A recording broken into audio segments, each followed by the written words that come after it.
vamos a hablar de cómo se producen esas incorporaciones de los pueblos germánicos al cristianismo. Se ha de tener en cuenta que el cristianismo está indispensablemente unido con la realidad cultural y de poder que el Imperio Romano representaba, y su aproximación a la nueva religión, que era el cristianismo, religión que había adoptado como religión oficial del imperio. Por tanto, tanto la realidad cultural como la religión, como el poder imperial, estaban unidas. Esto es lo que pretendo representar. Con escasas excepciones, las incorporaciones de los pueblos germánicos al cristianismo van a tener un carácter colectivo y se vincularon con el proceso de aproximación y penetración de estas tribus o pueblos dentro de los límites del imperio. Antes de la caída del Imperio Romano de Occidente, ningún pueblo germano se convirtió fuera de sus fronteras. Es decir, que los pueblos germanos solo se convertían al cristianismo estando ya dentro del territorio del imperio. Esto es así hasta la caída del Imperio Romano de Occidente a finales del siglo V. Antes de la caída del Imperio de Occidente, ningún pueblo germánico, por tanto, repito, se convirtió fuera de sus fronteras. Es cierto que esa incorporación colectiva a la que yo me refiero, a una religión, en este caso la cristiana, no implica necesariamente cambios inmediatos en la estructura de las comunidades. Son adopciones colectivas porque en esa mentalidad de esos pueblos nómadas, esos pueblos germanos, los súbditos siguen la línea del caudillo, del jefe o del rey. El rey se convierte, todos tenemos que convertirnos. Entonces, es una adopción colectiva que sí que oficialmente van a ser cristianos porque están bautizados en el nombre del Padre, del Hijo y del Espíritu, pero ellos no están desde un punto de vista cultural ni espiritual bien formados ni son conscientes de lo que supone ser cristianos. O sea, es una cosa más de número que realmente de penetración del cristianismo en su fe, en sus creencias. Por tanto, esa conversión en lo espiritual y lo cultural va a tardar tiempo. Se les bautiza colectivamente por el procedimiento que he dicho, pero digamos que el que adquieran esos valores culturales y espirituales va a llevar tiempo, como es comprensivo. El asentamiento en las tierras del imperio de estos pueblos supone, eso sí, un drástico proceso de aculturación social y económica. ¿Qué es la aculturación? Pues, digamos que absorber los valores culturales que no te son propios, que son de otra cultura y que van a desplazar a los tuyos propios. Esto lo hacen los pueblos bárbaros o germanos porque entran en el territorio del imperio y al asentarse tienen que adaptarse un poco a las circunstancias, a la cultura del lugar. También comentamos anteriormente cómo los pueblos germanos eran bastante, por forma de ser, adaptativos a la realidad que encontraban. No pretendían llegar y no, yo impongo mi visión, ¿no?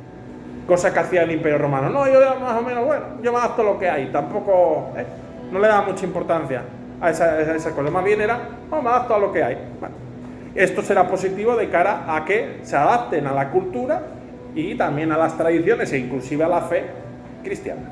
Perfecto. Por otro lado, es posible que la civilización romana fuese a ejercer sobre los recién llegados, estas tribus germanas, pues una influencia innegable para que adaptasen su cultura, su religión y sus costumbres. En el escaso periodo de una generación, que es un tiempo bastante corto, si nos paramos a pensar desde un punto de vista histórico, todos los pueblos que entraron en el imperio asumen el cristianismo. Generalmente, eso sí, no por vía católica, como ya he mencionado, sino por vía arriana, que es una de las desviaciones dentro del cristianismo. Y en ningún caso esta condición parece haber formado parte de los acuerdos entre el Imperio Romano y los pueblos germanos, cuando tales acuerdos existieron. Es decir, que no les impuso el Imperio Romano: mira, nosotros te dejamos estar en el territorio, tú vas a ser parte del Imperio Romano, como condición tú te tienes que hacer parte de la fe cristiana. No. Digamos que eso se produjo en el periodo de una generación, que fue un proceso colectivo porque los reyes se hacían cristianos, pero que esto no fue impuesto por las autoridades del imperio ni de la iglesia. Se fue de forma voluntaria, se adaptaron a ello. El debate de si lo hicieron los reyes al menos por fe, por creencia profunda, o se lo hicieron por adaptarse a la realidad y entonces que fuese mejor vistos por la gente del imperio, eso ya es un debate, ¿no? Que no vamos a entrar en él. Pero lo cierto es que lo hicieron de forma voluntaria, no se les impuso el que tuviesen que ser cristianos para estar en el territorio del imperio.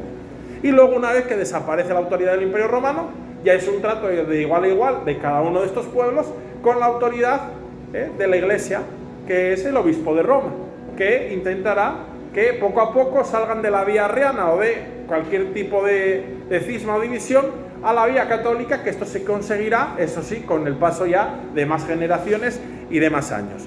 El cambio religioso que se va a producir en los pueblos germanos viene de dos factores que tienen especial importancia.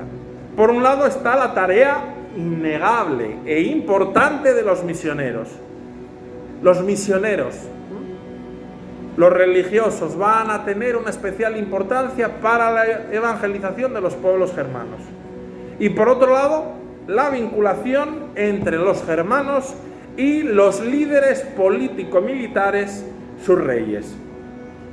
Y la voluntad de estos de aceptar la fe cristiana, que hace que automáticamente todos sigan esa línea y se bauticen. Esos son los dos elementos principales para ese proceso de cambio religioso que se opera en una generación. La labor innegable de los misioneros de la Iglesia, que llevan la fe y les convencen para que entren en la fe. Y por otro lado, el hecho de que sigan tan fielmente estos pueblos de base tribal a sus jefes, sus caudillos, y que, siguiendo el ejemplo de sus jefes caudillos, se bauticen porque lo hace su jefe. Esos son los dos motivos fundamentales por el cual se produce este rápido proceso de adopción de la nueva fe. Las cualidades de los misioneros no son explicación suficiente para entender las conversiones masivas. Ahí es donde aplica ese segundo factor que hemos comentado, de que siguen a sus jefes. Pero sí que esa labor inicial de los misioneros es la que lleva, por ejemplo, a que los reyes o jefes y caudillos entren a la fe cristiana. Entonces es importante la labor de los misioneros. Dicho esto, debemos contemplar y ser conscientes de que en la tarea evangelizadora llevada a cabo por la Iglesia y por los misioneros enviados, estuvo muy claro que era necesario alcanzar el favor del monarca, convencer al monarca, o si no al monarca, directamente a su esposa, para que ésta también ayudase a que el monarca se convirtiese. Entonces, los evangelizadores, los misioneros, eran conscientes de cómo era la estructura de estos pueblos y que había que ir a la cabeza para que rápidamente todos entrasen en la fe. Luego eso, claro, traía un problema o un condicionante, y era que había que dar formación continua a esos nuevos creyentes, porque eran creyentes formales, porque habían sido bautizados, pero realmente no tenían una concepción profunda de los preceptos de la fe. Y eso es una tarea que van a tener que luego implementar o profundizar los misioneros. Se ha de valorar la forma que adoptó la nueva religión, el cristianismo, entre los germanos. Los germanos asumieron, por ejemplo, las formas de propiedad dominantes en el imperio, o en la tradición clásica del imperio, reinterpretaron sus propias categorías sociales a la luz de aquellas que habían descubierto en el mundo o en la civilización romana.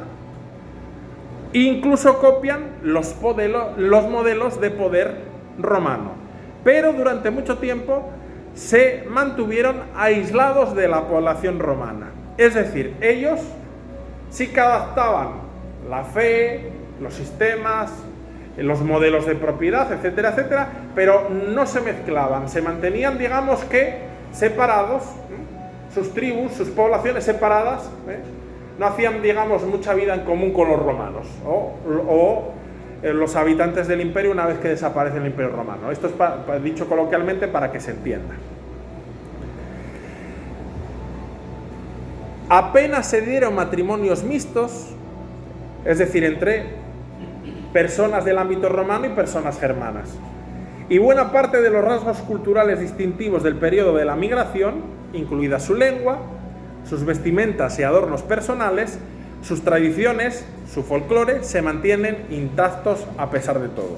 O sea, acogen cosas de la civilización romana, sí, pero hay otras cosas que las mantienen. La fuerza colectiva que esto suponía hizo que, una vez que se adhieren al cristianismo, vayan a adaptar o interpretar internamente la religión cristiana de acuerdo a sus patrones culturales. Es decir, adoptan la fe cristiana, pero intentan adaptarla a las características de su visión, de su civilización, ¿no? Este es un proceso que se produce, es un proceso de sincretismo, que desde hace mucho tiempo se denomina a nivel histórico la germanización del cristianismo. La germanización del cristianismo, como digo. En general, la religiosidad germánica estaba, en principio, alejada de los conceptos de base urbana e individualistas que el cristianismo había cultivado en sus primeros siglos de experiencia en el imperio.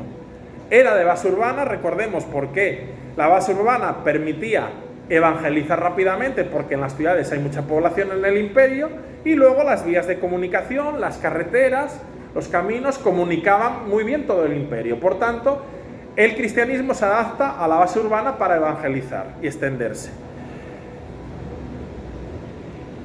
Por tanto, la realidad de los pueblos germanos que eran de base rural, alejados de las ciudades, etcétera, pues va a chocar en principio con este modelo urbano y ciertamente más tendiente al individualismo que se extiende en el cristianismo. Si bien es cierto que en el cristianismo las comunidades se unen para rezar, para celebrar la Eucaristía, pero luego hay un componente individualista como se desarrolla en los límites del imperio. En cambio, los germanos son de base rural y muy de estar siempre unidos y juntos, ¿no?, en comunidad. Por otro lado, las tradiciones germanas de tipo guerrero, la asociación entre el jefe militar y su séquito, chocan con premisas pacifistas del cristianismo y se impondrán con tal fuerza que serán un elemento recurrente dentro de la épica medieval.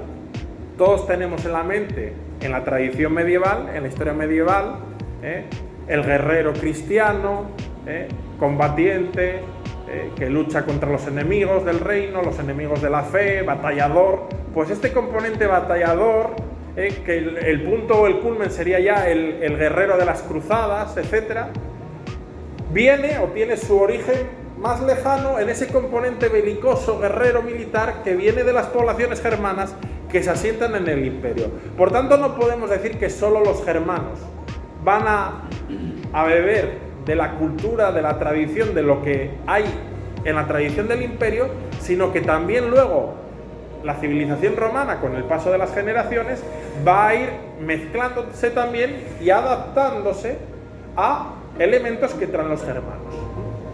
Entonces podemos decir que lo que luego es la sociedad medieval es una mezcla, casi ya a partes iguales, entre tradición romana con elementos de la tradición germana.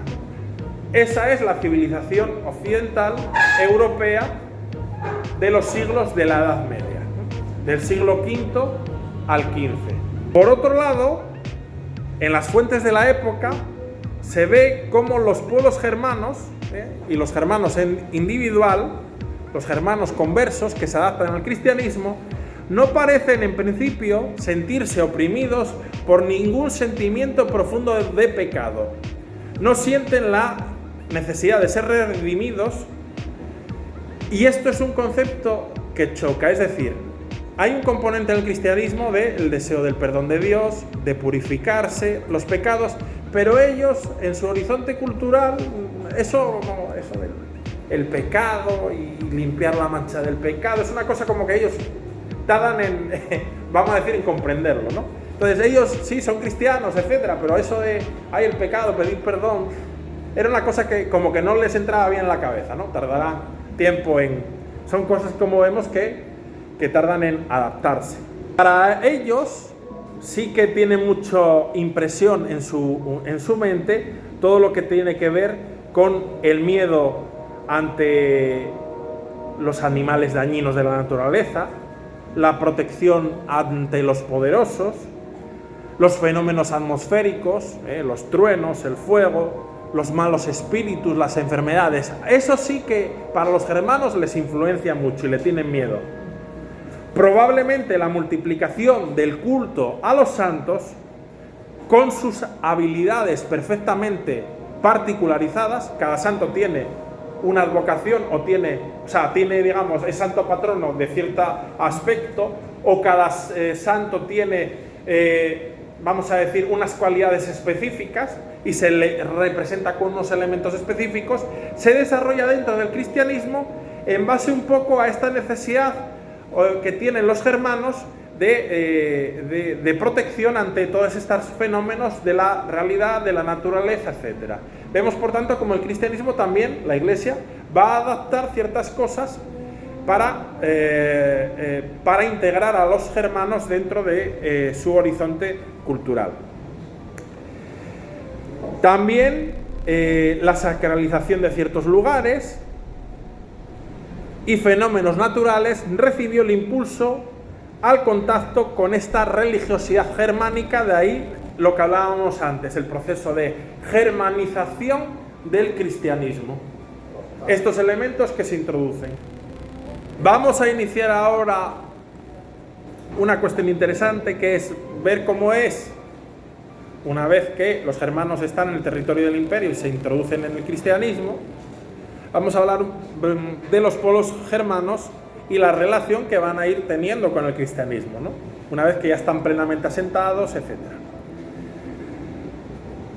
Los visigodos, vamos a ir distinguiendo por pueblos, los visigodos, que desde el siglo III habitaban en las riberas del río Danubio, habían recibido el cristianismo de prisioneros capadocios o del área de Capadocia. Por estos prisioneros del área de Capadocia, que eran cristianos, van a entrar en contacto con el cristianismo.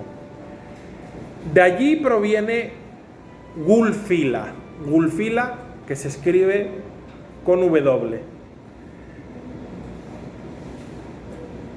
el cual fallece en el 382 y había sido ordenado obispo de los cristianos en tierras de los godos. Ese era el título, obispo de los cristianos en tierra de los godos.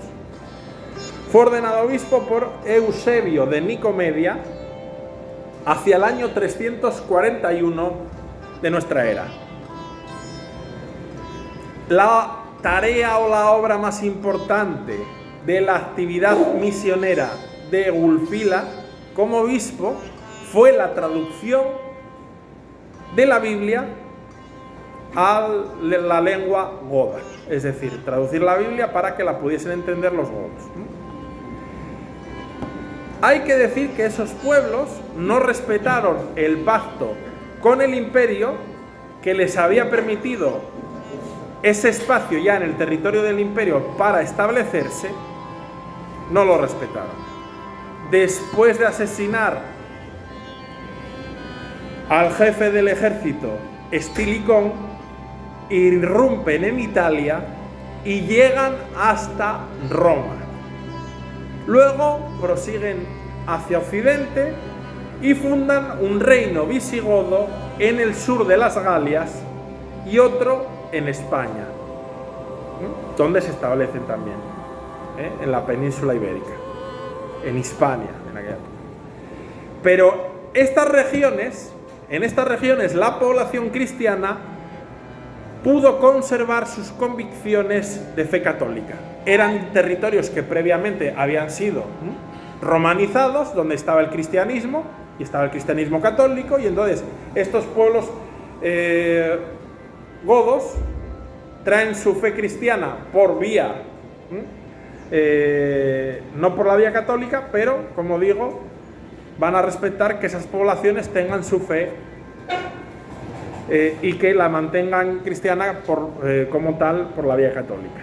Por ejemplo, en el territorio de la península ibérica, en Hispania o España, el rey visigodo Leovigildo, que fallece en el 586, a finales del siglo VI, era, en lo particular, partidario del arrianismo. En cambio, vamos a ver cómo hay diferencias. Su segundo hijo, Recaredo, aceptó la fe de la Iglesia Católica en el tercer concilio de Toledo en el año 589 y fue seguido en su paso por gran parte del pueblo, en la óptica de que si el rey se adopta una fe, pues todos la siguen. Los obispos Leandro, fallecido en el año 600, y el obispo Isidoro de Sevilla, fallecido en el 636, ordenaron la vida cristiana y promueven las ciencias en todo este reino cristiano. Entre los visigodos, también los burgundios adoptaron la confesión arriana. Esta tribu se había asentado en los lagos de Ginebra. Por su parte, el obispo Avito de Vienne, Avito con V y de Vienne, Viene con dos N's, ganó o consiguió que se introdujesen en la fe católica el rey Segismundo. No obstante, hay que decir que los burgundios fueron absorbidos posteriormente por los francos, asentados en el actual territorio de Francia. Bien. Por vía marítima van a invadir el noroeste de la península ibérica en el año 408 los suevos, que eran paganos, y van a ser convertidos al cristianismo por el contacto con las poblaciones de la península. No obstante, van a caer bajo el influjo arriano de los visigodos, pero el rey Caraquic, acabado en C, va a oponerse al arrianismo. En su territorio o en su zona va a realizar una gran obra de evangelización Martín de Dumio, que fallece en el año 580. Entre estos movimientos migratorios por los cuales estos pueblos germanos se van asentando en el imperio, por estos movimientos migratorios, los vándalos van a llegar a España y en el 428 saltan y pasan a África, donde establecen su reino de forma estable. Los vándalos tienen la fe arriana y de ella hicieron un arma contra la política de los católicos. Hay que decir además que, refiriéndonos a otra población, como son los francos, tienen una política programada para el poder y de ampliación de sus territorios.